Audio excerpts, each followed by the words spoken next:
বন্ধুরা, আজকে আমি কাতলা মাছের মধু ক্ষীরা রেসিপি বানাবো। তার জন্য নুন হলুদ মাখিয়ে নিয়েছি। এবার আমি এটা ঢেকে রেখে দিচ্ছি। কাতলা মাছের মধু ক্ষীর বানানোর জন্য পেঁয়াজ বেটে নিয়েছি, আদা রসুন বেটে নিয়েছি। এখন একটা মশলা করে নেব, তাই নিয়েছি এই যে নিয়েছি পট।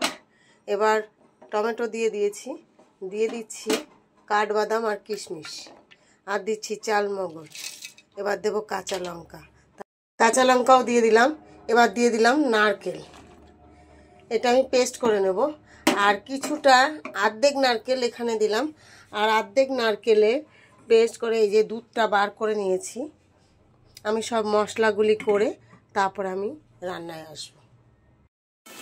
আমি কাতলা মাছগুলোতে নুন হলুদ মাখিয়ে রেখেছিলাম, এখন সেই মাছগুলো ভেজে নিচ্ছি।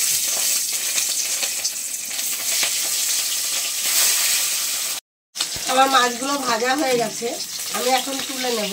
এরকম করে আমি সব মাছগুলো ভেজে নেব। মাছ ভাজার তেলেই আমি দিয়ে দিচ্ছি গরম মশলা, দিয়ে দেবো পেঁয়াজ বাটা, দিচ্ছি রসুন বাটা,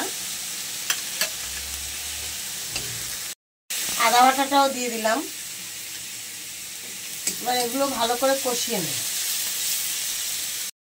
এবার দিয়ে দেবো যে মশলাটা করে রেখেছিলাম, সেই মশলাটা দিয়ে দিচ্ছি।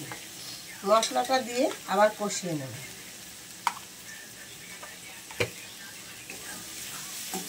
এখানে আছে কাঠবাদাম, চালমগজ, কিশমিশ, নারকেল, টমেটো আর কাঁচা লঙ্কা, স্বাদ মতো লবণ, আর হচ্ছে হলুদ।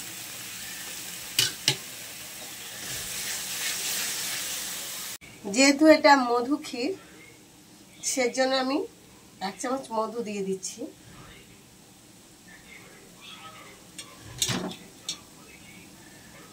এবার আরেকটু কষিয়ে নেব। এবার আমি দিয়ে দেবো নারকেলের দুধ। আমি এবার মাছগুলো দিয়ে দিচ্ছি। ভাজা মাছগুলো দিয়ে দিলাম।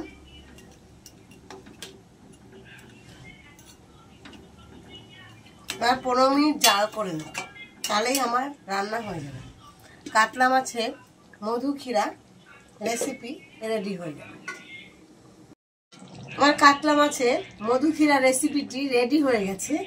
যদি ভালো লাগে একটা লাইক কমেন্ট শেয়ার করে দেবেন। ভালো থাকবেন। ভিডিওটা দেখার জন্য অসংখ্য ধন্যবাদ।